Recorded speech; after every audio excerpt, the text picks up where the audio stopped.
Is owning a home in Spokane something that you want to start planning for in the future? If so, you're in the right place. Our new video series is going to cover all the basics to help you get on the right path towards owning a home. We'll go over how to set up a strong financial foundation, how to start saving and planning for the future, a deep dive into credit, how to get back on track from financial issues, and finally, what the home buying process really looks like. In this video, we're going to discuss different ways to help you start with a strong financial foundation. Be sure to stay till the end of the video to get all the information you need to start your financial journey out strong.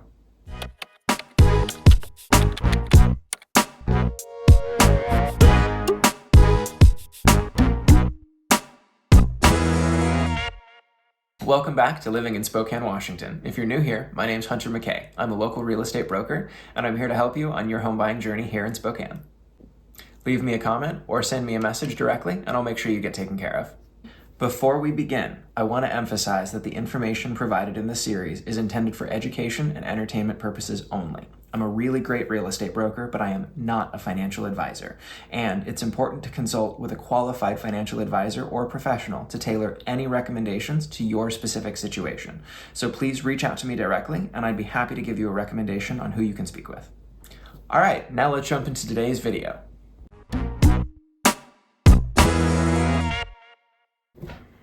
So first, let's talk about some banking basics.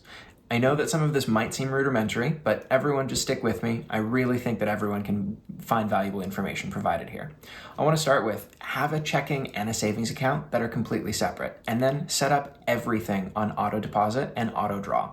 What I mean by this is make sure that your money gets deposited into your checking account monthly. Don't receive a check, don't receive weird payments, don't use Venmo. Just get everything deposited as fast as possible to your checking account.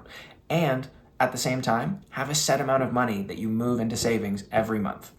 For some of you that are saying, Hunter, I don't have any money for savings yet, just stick with us to the end of the video. We'll be able to help you too. But for those of you who have a savings goal, make it automatic and make it happen at the beginning as soon as your paycheck hits your bank account. Monthly budgets. I know, it's not fun. I really like the midnight Amazon shopping spree too, but you really would be shocked and amazed with how many $20 purchases you make in a single week. I know that I'm pretty horrified every time I look at it. And so run a budget. Everyone says, well, I kind of know my budget. No, that doesn't count. Write it down. Track your spending for like 30 or 60 days, even 90 days if you can, and really pay attention to what are your categories of spending. We'll include a nice monthly budget that will aggregate different income levels, and you can kind of pick and choose what categories are most important to you. And it's really cool to line out how to best spend your money. There are ways that you can save. This is not an attack on millennials to not eat avocado toast. This is an attack on all of us to maybe not spend so much time binge shopping on Amazon when we're sad. There are lots of different reasons to choose a bank or a credit union, and everyone will tell you that their bank is the best. I certainly think my bank is the best, but it's really just because I really like the bank manager and she helps me out.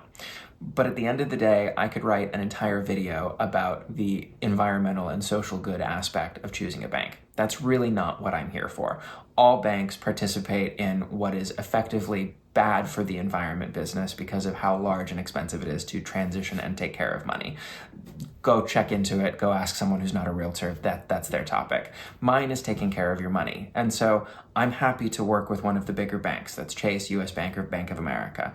They tend to score low on the ESG ratings, but they tend to score very high on good customer service, depending on what you use them for. And so I tend to bank with a bank that has lots of available branches and really cheap costs.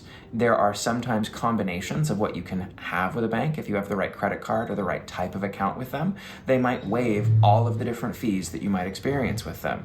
The only thing that you will have with all of the big banks is an incoming wire transfer fee. And so most banks have those.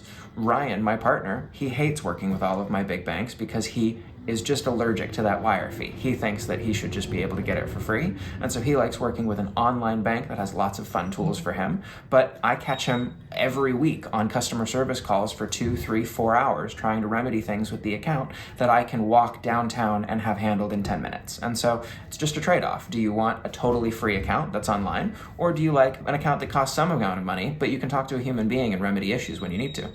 When picking a bank, ultimately it comes down to a few things. Convenience. How close are the branches and how helpful are the staff? This can be different. Not all U.S. banks are equal. I really like the downtown branch because they know me and they help me. But honestly, I've had good experiences with Chase and I've had great experiences with a credit union. It just depends who is cheapest, who is available, and who is going to give me the products that I need. Because if I need just a checking account and it's free at one place, but another checking account is $10 a month, probably going to pick the free checking account unless there's a good reason that one of the other banks can win my business. So really look at it, convenience and cost, and then combine them together and figure out which is right for you. My least favorite part of the year is tax season. Now, that's probably different for a lot of people who are watching this video, because if you're a W-2 earner, you might actually look forward to tax season because you get a refund. My camera person behind raises her hand and goes, yep, I love tax season. It's different for everyone. If you're a W-2 employee, you've had your taxes being taken from you out of every paycheck. And most of the time, they take too much. What that means is they give it back to you at the end of the year. You've been trained to believe that this is a really wonderful thing because you get money back. What it really means is they were taking your money all year that you could have had. And so, yay for the tax refund, but it was already your money.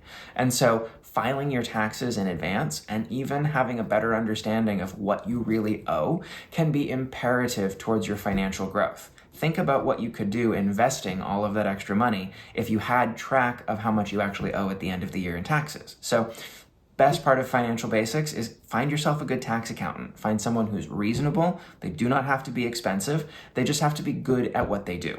And we have lots of great recommendations for you, and we'll put Ryan Baumgartner's name and information in the list down below. All right, so that kind of wraps up banking basics. Now we're going to jump into talking about credit.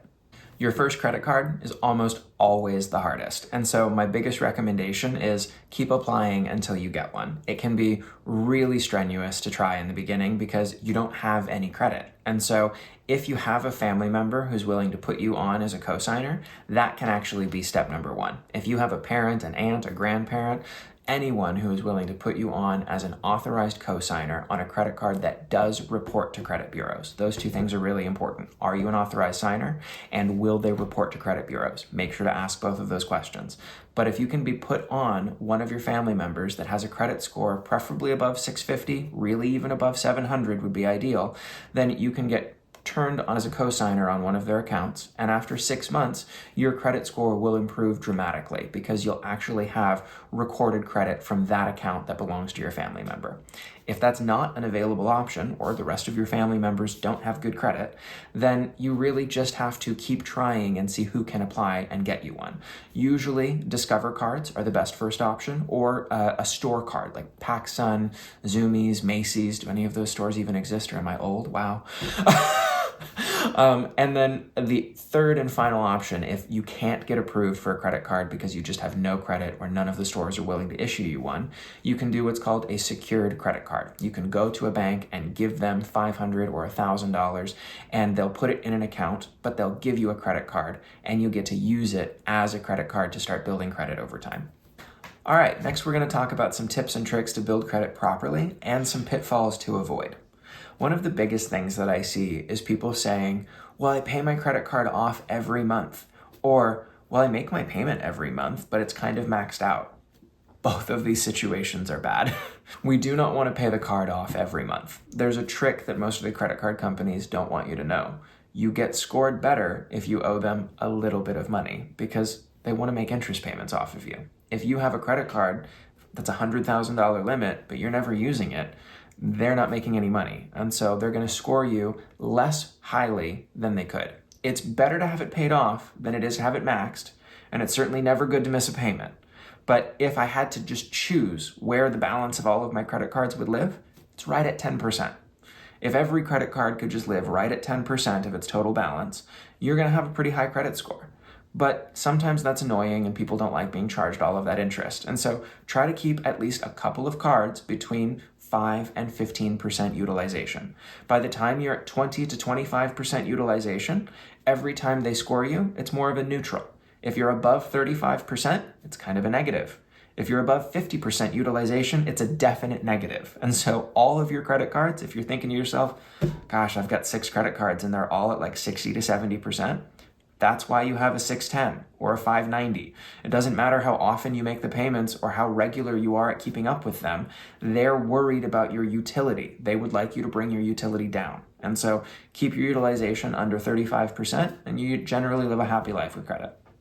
One thing that I really want to stress, credit cards are not an extension of your income. Credit cards should be used for an emergency, or they should be used for building credit and securing other lines of credit that can improve your life.